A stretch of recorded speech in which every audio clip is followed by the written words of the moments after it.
Predatory debt drains a borrower's hope systematically, often long before the final financial installment is ever due.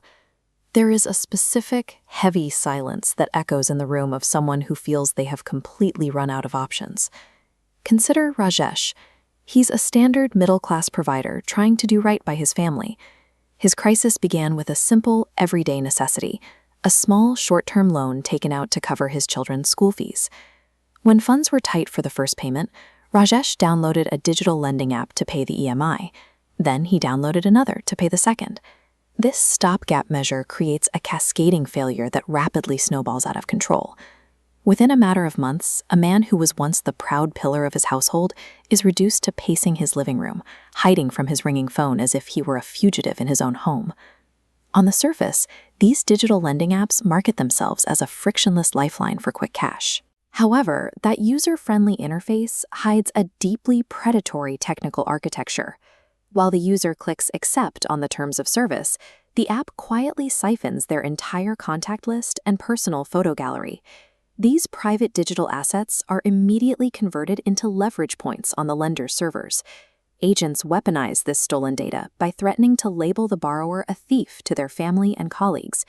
To avoid this public ruin, the borrower often cuts themselves off from their support network, suffering in total isolation to keep the secret. These applications are coded to systematically dismantle a person's social support structure, using stolen data to enforce absolute compliance through weaponized silence. Recovery agents operate on an internal metric of despair. They apply the most pressure when they sense a borrower has psychologically surrendered, as a defeated person is easier to manipulate. This is the engine of the fear economy. These agents require panic because terror drives irrational actions, such as clicking on malicious payment links sent via text message in a desperate bid to stop the harassment. No legal statute allows a lender to strip away a citizen's privacy or subject them to public humiliation for a missed payment. These threats are psychological tools of extortion, completely devoid of any legal backing. The overwhelming power these agents project is entirely fabricated. They hold no actual legal authority. Their only true investment is the borrower's own fear. The actual reality of the law is dictated by the Reserve Bank of India. As the supreme financial authority, it strictly governs all lending practices and collections in the country. RBI guidelines establish rigid boundaries for loan recovery. They explicitly prohibit invading privacy, resorting to public humiliation, or contacting a social circle.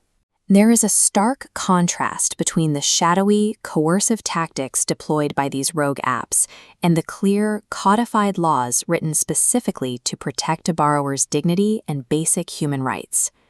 Directly citing these guidelines legally delegitimizes the recovery agent's operation, transforming regulatory text into a practical defense for the borrower's dignity. Escaping this psychological trap requires shattering the silence. The isolation only works as long as the borrower refuses to communicate with the outside world. The first step toward reclaiming control is walking into the bank and directly telling the manager that while the debt exists, you need more time and are being subjected to harassment. This formal record of cooperation shifts the borrower's standing. By documenting the intent to pay and the details of the harassment, the borrower moves from an uncooperative debtor to a victim of predatory practices. This documentation makes any continued harassment a clear, reportable violation of the RBI's Fair Practice Code, effectively stripping away the agent's leverage. True courage is the decision to pursue the correct legal path despite being terrified.